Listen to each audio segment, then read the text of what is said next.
going to do Dibbles and Rick reading assessment. This is a reading interest inventory that I would like for you to do for me. There's a pen. So you're just going to go through and answer the questions.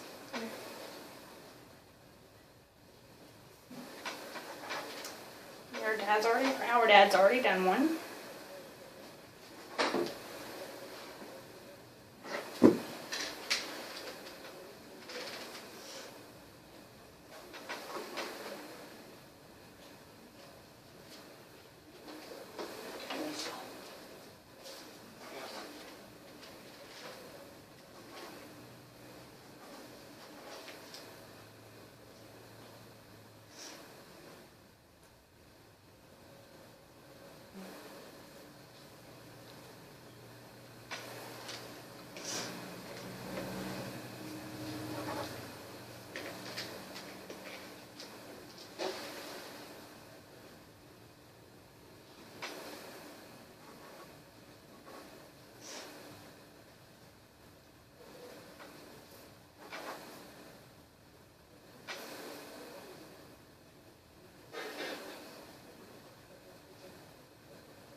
Alright, Lauren, so your favorite books to read are adventure and humorous and fantasy. I like fantasy too. I know that's where you can get that, come by that honestly. Are there any nonfiction books that you like? Have you read any for school? Biographies, if they're like interesting. But if it's just like person's dull, then I don't like them. Okay.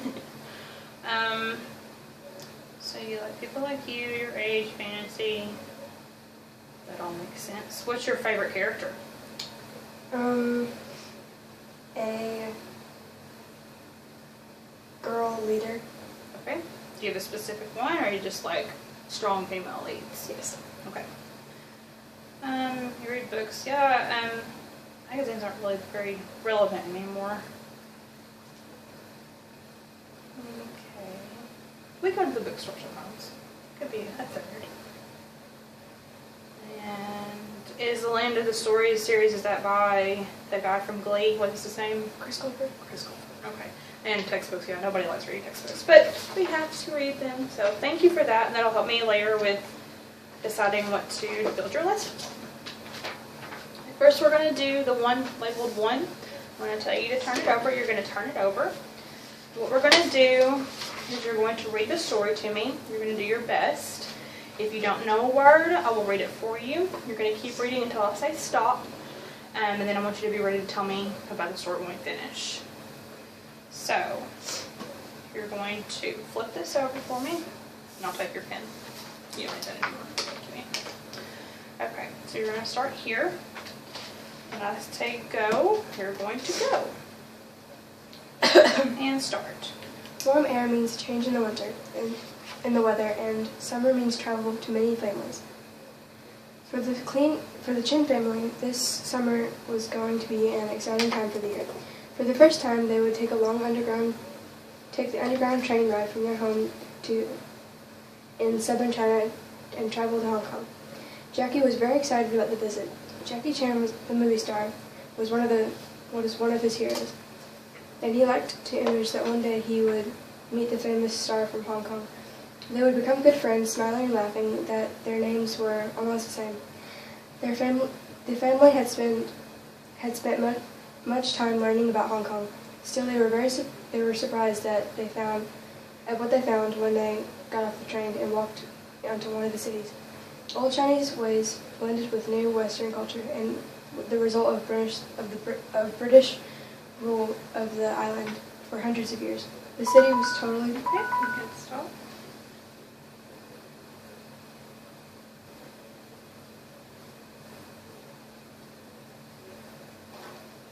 Okay. Alright, now I want you to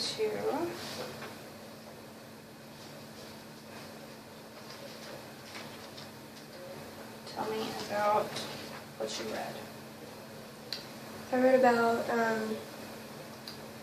I think, a boy named Jackie, or a girl, who is going to Hong Kong with her or his family, and he or she's idol was like Jackie Chan, and that's the last part I got.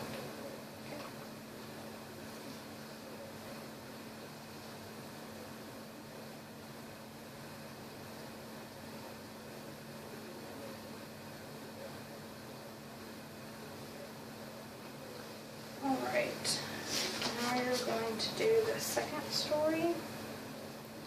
Flip that, put it behind. Now you're going to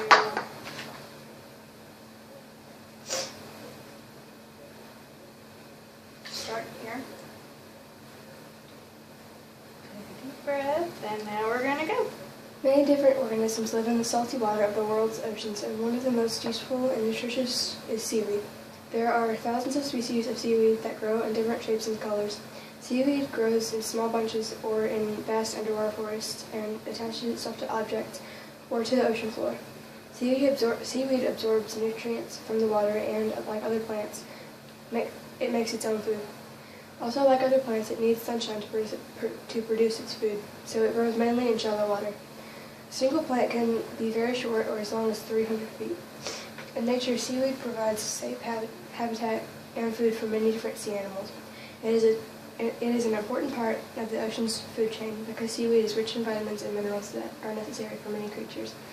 Seaweed is widely used in Asian countries where it is plentiful because so much of Asia is surrounded by seas.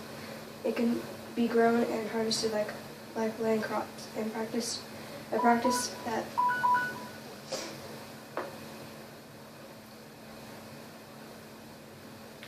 Okay, now I want you to go ahead and tell me as much as you can about this story. it's about seaweed and its benefits to fish and to animals that live in the seawater and to people of Asia. Anything else? Okay. And we're going to do our last one for... So we're going to put the next one is the river of grass. And we're going to start here. And say go, go. 1, 2, we're ready. Many people of the Florida Everglades as a huge swamp. Many people think of the Florida Everglades as a huge swamp, but it's actually a wide river dense with sawgrass. Unlike ordinary grass, sawgrass grows up to 10 or 15 feet tall, and it's sharp as a razor. The slow-moving water of the Everglades flows for hundreds of miles from a lake to the ocean. In some places, the water is only a few inches deep. In other places, there are deep pools. The mud in the river is a kind of quicksand that can swallow a person or stall a boat. Small islands called hammocks dot the river. Native Americans once made their homes on the hammocks. Abundant birds such as egrets, great blue herons, and spoonbills live in the region. Wildlife you might see on a visit there.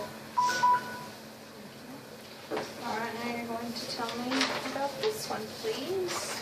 When you're ready, or I'll tell you my names. Go ahead. It's about the Florida Everglades and about the water, and it started to tell about the animals that live there. Okay. Anything else? And it also said that Native Americans once used the hammocks that were there as their homes. Excellent.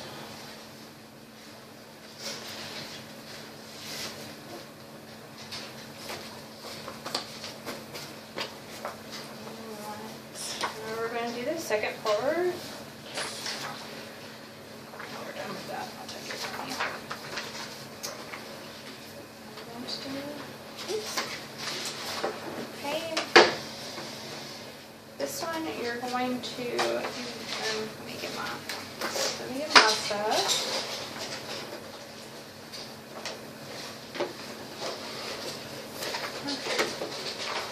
If you'll hand me that stuff, please. On this, you're grade 7, correct? Yes. Alright. I want you hold that.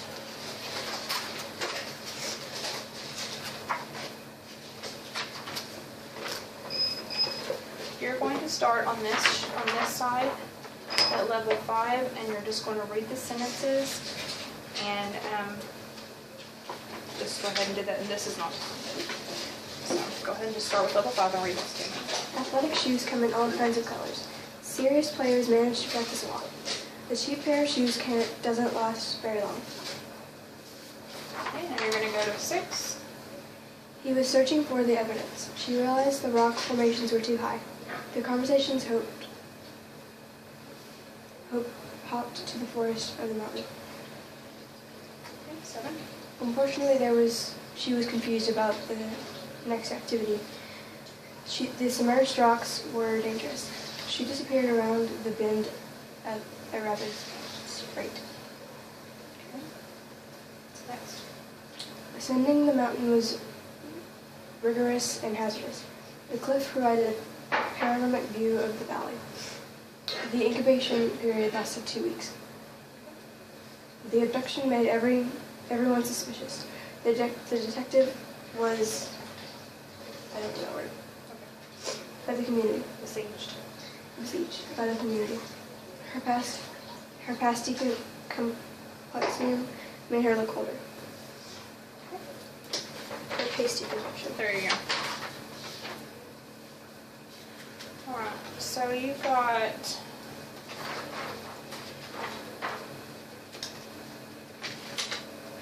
let's see. I'm gonna restart.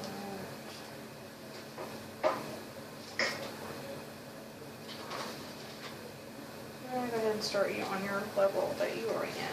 So you're going to read.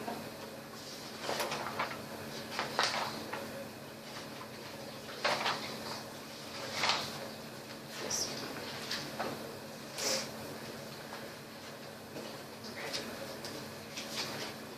This one. Remember that. Now, I'm gonna get to my board. Alright, this is what you're going to do for me now. You're going to, the story is about 2 girls who take a canoe trip. Read the story and find out what happens to the girls while canoeing. Read it carefully because I'm going to ask you to tell me about it when you finish. So you're going to read this. It is not timed. Just go ahead and read it. Do it carefully. Out loud? No, you should read it silently.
Okay.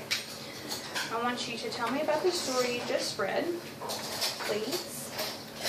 So, Catherine and Amy are on a trip with their family, and they took a canoe by themselves with the food while their parents and their little brother was ahead of them in a different canoe. And since they had the food, they were going slower, and so they lost sight of their parents. And when they hit a boulder, they knocked over the canoe, and their food went ahead of them. But one of them got a hold of the canoe and one paddle, and so they got back in it and tried to find their food, but they couldn't. And so when they got up to where their parents were, they all had the food, and their parents thought that they had wanted to swim, but they sipped up the food, and they just laughed and learned.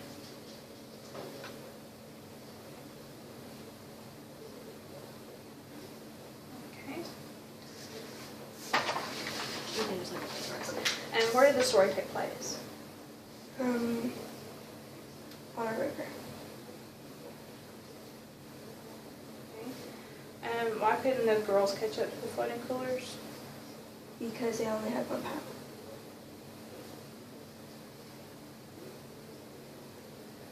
Okay, how did the problem of the lost food turn out? Oh, you told me that. You told me that, I'm sorry. How did Catherine and Amy feel about reaching Catherine's parents? I guess they were relieved and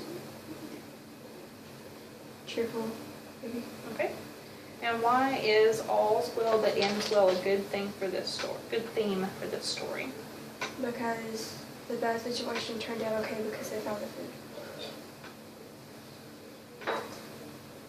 Okay. Now I would like to hear you read this story out loud.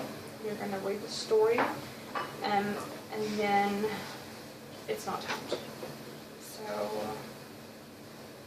go ahead and turn it back to where you can see it. And you're going to read it for me. Catherine and her family like to spend their vacation camping out. Frequently they go to either Great Smoky Mountains National Park or Yellowstone National Park. Since they have camped out for many years, they have become quite accomplished. Catherine is able to start a fire with flint and steel, build a lean-to for shelter, and find food for the forest on which to live. Catherine's favorite outdoor activity is canoeing. Although she is quite a good canoeer, there is one canoe trip that she'll never forget. It was a canoe trip she took with her family and her friend Amy down the Madison River near West Yellowstone. Okay, you can stop.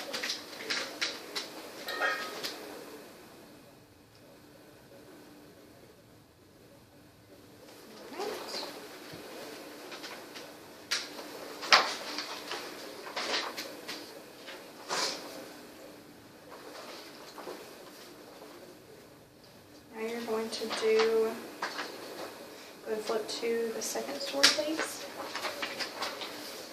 Probably should have been sitting here the whole time. It's much easier to see us both on the camera. Now, this story is an old Native American tale about an eagle.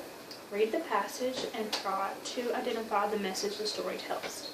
Read it carefully because I'm going to ask you to tell me about it when you finish. You can proceed.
Tell me about the story you just read, please. It's about a father and his son that go on a mountain to see, but they found a eagle egg because the mother was gone to get food, and they brought it back to the place where they were staying, and it grew to act like a chicken. But when a brave came, he said, "Why is that eagle acting like a chicken?" And the farmer said that it's not an eagle, it's a chicken. And the brave said that he will show them that it is an eagle. And so he took it and threw it, and instead of flying, it went back down to act like a chicken. But the farmer said, "See, I told you." And so the brave took the eagle and took him on top of a mountain and told her that it was an eagle and it was one of the bravest birds ever. And so he threw it and it flew like it was supposed to. Okay.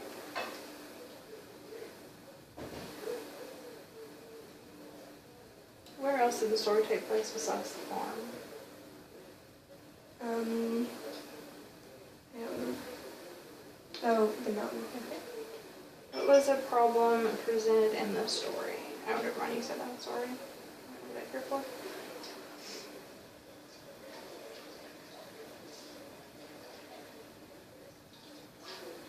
What words would you use to describe the farmer? Arrogant. Stubborn. And what lesson does this story teach? That if you downsize yourself to act like everybody else, then you will never be what you're truly supposed to be. Alright. Now I'd like to hear you read the story out loud like we did before. And you can start whenever you are ready. There exists an old Native American legend about an eagle who thought he was a chicken. It seems that a Hopi farmer and his only son decided to climb a nearby mountain to observe an eagle's nest. The trip would take them all day, so they brought along some rations and water for the trip. The man and his boy crossed the enormous fields of maize and beans into the foothills. Soon thereafter, they were ascending the mountain, and the climb became rigorous and hazardous. They occasionally looked back toward their home at the panoramic view of their entire valley. Finally, the farmer and his son reached the mountain summit, perched.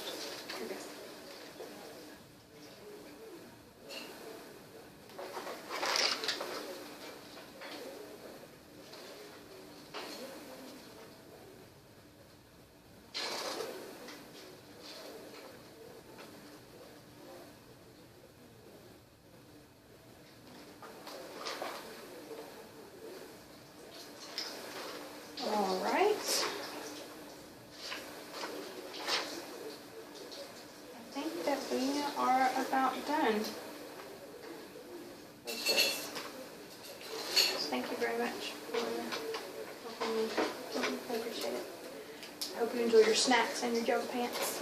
And so what we're going to do is I'm going to go over my notes and evaluate what I've done for what you've read, and then I'm going to make lessons for you. So what I need from you is that the number I have for you is your iPad, right? Mm-hmm. Okay. I need you to check that daily for me, and if I don't hear back from you, I'll call the house or I'll call Dad. And I'm going to try to come to BB as much as I can, but we may have to, I'm kind of tossing around some ideas. I may not Skype, but like video chat with you a lot and to take you through this. But it's going to be 8 30-minute lessons. I don't think you're going to have any trouble with them. You read very well. So, and that's where we're going to go from there. We're going to be reading a couple different things. I may use graphic novels. I may use short stories. I haven't decided yet. I'm just going to kind of look at what we've done. Okay? Thank you, dear.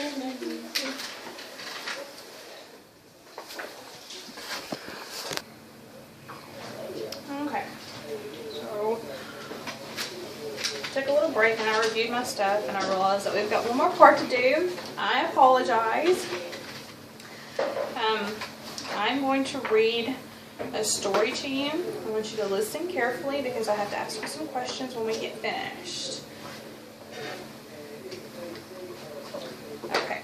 The title of the story is A Case of Angela Violet. Angela Violet was an elderly lady in our neighborhood who some people thought suspicious. She was rarely seen outside her spacious Victorian-styled home, and then only to retrieve the Daily Mail. Her pasty complexion and ancient dress made her appear like an apparition. Small children in the neighborhood speculated that she might be some sort of witch. It appeared that Miss Violet had no contact with the outside world.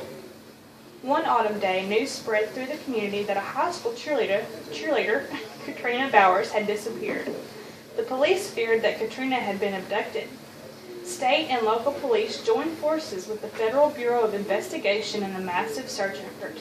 In spite of all the best efforts in the constabulary, no trace of Katrina Bowers was uncovered. After 10 days of suspense and worry, the search was called off. 3 weeks after Katrina's apparent abduction, a break in the case occurred. An anonymous telephone caller informed the police that Miss Angela Violet had kidnapped Katrina. It was alleged that Miss Violet was holding her captive in her basement. Because of Miss Violet's unusual lifestyle, the police were inclined to give some credence to the tip. A search warrant was issued and the police converged on her house. Detective Donna Jordan knocked on the shabby door of Miss Violet's residence. 2 other officers attended Detective Jordan. Miss Violet showed surprise but welcomed the police into her home graciously. She consented to having her home searched. By the time the police had completed their search, 2 television news trucks had taken position outside her home. When the detectives came out of the house without Miss Violet, the anxious newspeople besieged them with queries. Detective Jordan stepped forward and calmly said, "What we found was a kindly lady who is caring night and day for her ailing mother. There is no evidence whatsoever that Miss Violet has any involvement in the Katrina Bowers case." People in the community began to reach out to Miss Violet and her mother from then on. They took food and sat with Miss Violet's mother so she could get out more. As for Katrina Bowers, she was located safe and sound in California with relatives. She had been a runaway case. Okay. Now, we're going to do questions. What time of year did the story take place? Sometime between 2000 and 2010, I think. What was the main problem in the story? A teenage girl had gone missing, and they thought that somebody kidnapped her. What problem resolution attempts did the authorities take when they received the telephone tip? They got a search warrant, and they went to search the old lady's home, and they found nothing. How was Katrina's case finally solved? She was a runaway victim, and she was found with relatives. Where was she found? California. Okay. What was Miss Violet's reaction to the police wanting to search her house? She was welcome, and she invited.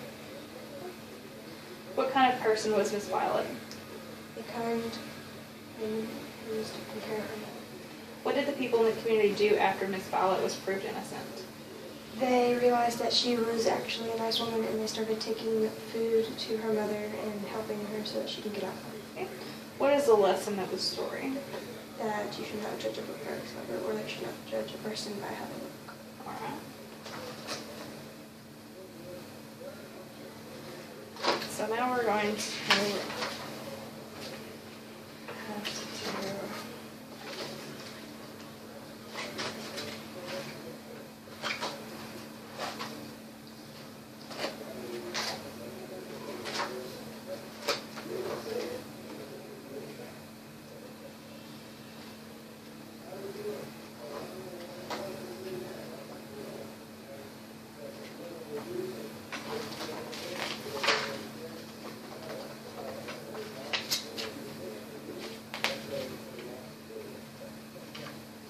wasn't expecting to go up this high.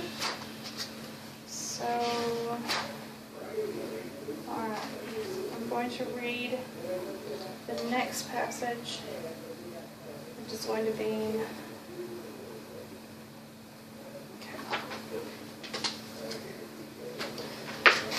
same field. I'm going to read the story aloud, listen carefully, and pay attention, and then we're going to have some questions. Almost everyone has listened to music at one time or another, yet few understand how stereo loudspeakers work. Simply put, all stereo loudspeakers are transducers that change electrical signals from an amplifier into sound waves. Beyond this simplistic explanation, stereo speakers diverge into many different types that even the most enthusiastic music lover can find it perplexing. In general, all speakers can be placed into one of two major categories, depending on how the electrical signal is converted to sound. The most prevalent type of speaker uses dynamic drivers, those familiar cones and domes found in both low-cost and expensive models. Basically, this type of speaker has air-exciting diaphragms, cones and domes, that are driven by an electromagnetic component made up of a voice coil and magnet. As an electrical signal is sent from the amplifier, the component moves back and forth. The cone or dome fixed to the voice coil moves with it, resulting in sound waves in the air in front and behind. The other type of speaker, which produces sound differently from the dynamic speakers, is often referred to as a planar designed speaker. This type of speaker, which generally costs substantially more than the dynamic driver type, abandons the use of the voice coil and magnet component in lieu of a flat surface or a long ribbon-like strip that is directly driven by the audio signal from the amplifier to create sound waves. Since most people rarely encounter this type of speaker, the remainder of this discussion will focus on the two major types of dynamic driver speaker. All dynamic speakers need an enclosure to help prevent something called back wave cancellation. Since all dynamic drivers radiate sound behind as well as in front, there is no way to control the back wave. It will literally cancel out the front wave, resulting in little or no sound. Thus, the enclosure of a stereo speaker serves to deal with this sonic problem. The most common type of speaker is the acoustic suspension or sealed box speaker, which was developed in the 1950s. In this type of speaker, the woofer or dome is mounted in an airtight enclosure so that its forward surface radiates freely into the room, while its back wave is lost in the internal volume of the sealed box. Since the back wave cannot radiate out into the room, there is no risk of front wave cancellation, and it is possible to get powerful bass from a rather diminutive box. The one limitation of this design is that half of its acoustical potential, or the back wave, is lost. Therefore, an acoustic suspension speaker requires more amplifier power than an equivalent unsealed box to achieve a given level of sound. The other major type of dynamic speaker is called the bass reflex design. This design uses an enclosure that has a carefully designed opening or vent, which allows the woofer's back wave to escape into the listening area. This type of design tries to capitalize on the back wave by manipulating it so that it reaches the listening area in phase with the front wave. Thus, the overall sound is reinforced rather than degraded. This approach produces a more efficient speaker so that, all other things being equal, vented speakers can produce more volume per amplifier watt than acoustic suspension speakers. Regardless of design, today's speakers far outdistance those of 10 years ago in terms of quality of sound per dollar invested. Since no two speakers sound alike, regardless of design specifications, the ultimate concern when purchasing a speaker should probably not be design, but how it sounds to the individual buyer.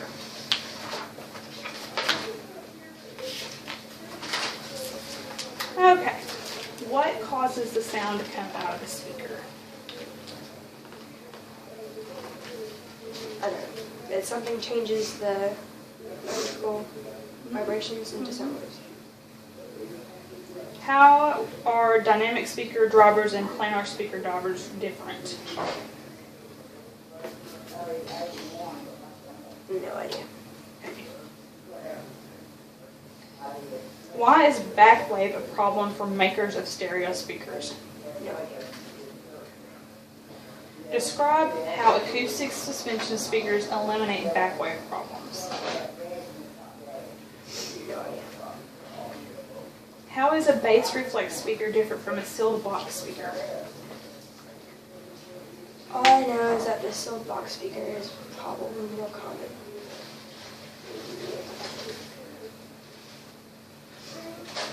Why would a bass reflex speaker be able to produce more volume per watt?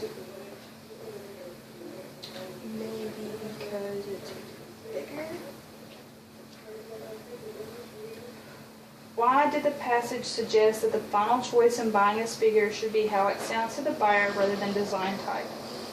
Because each of them sounds different. In terms of placement in a room, which type of dynamic driver speaker would be best to place against a wall? A box speaker? Alright, now that is it. You lost me like after the second paragraph. That's okay, because that was Intense. strange selection of material to me too. So don't panic about that at all. You did really well on the first one, so that was fun. So everything we said before still stands. Sorry that I had to bring you back. I just didn't see the last segment of the test. But we're good now. You can go be lazy. Okay, thank you. Thank you.